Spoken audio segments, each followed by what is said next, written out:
Hindi maiiwasan ng Pangulo ng Bansa na makatakas sa accountability sapagkat gaya ng pinaliwanag natin sa mga unang artikulo sa The Manila Times at sa programa natin, ay ang responsibilidad ay humihinto yan sa lamesa ng presidente sapagkat siya ang nakakaalam sa kanyang kapangyarihan. Hindi maaaring hindi niya malaman ang mga lahat ng mga kalokohan.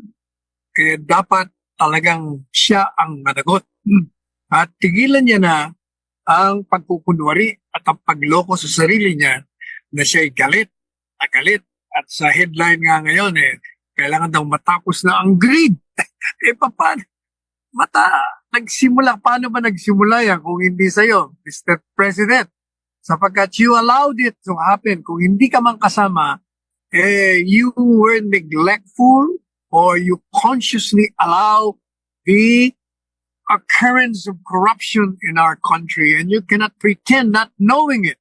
You cannot pretend being angry and aghast at it.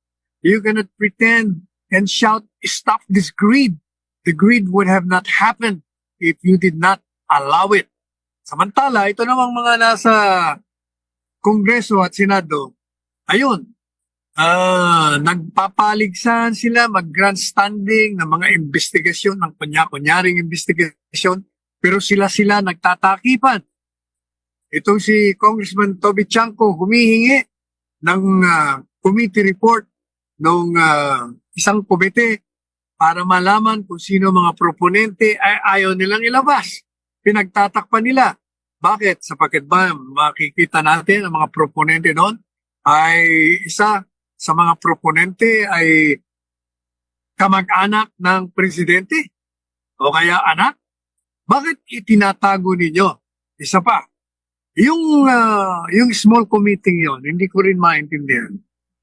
Ang miyembro noon ay si Saldico, si Escudero, at saka si Martin Romualdez. Bakit hindi nyo pinapatawag yang si Grace Pook? Sapagkat siya ay nakakaalam kung sino na sila lahat ang naglagay yung mga insertions na yan, alam nila yan. I'm sure napakiusapan yan, na-insert nila yan, ang kanilang mga kasama. Hindi nila pinapatawag. At itong si Lacson naman, na nagpapanggap din na malinis, ayaw ipatawag dahil daw interparliamentary courtesy. yung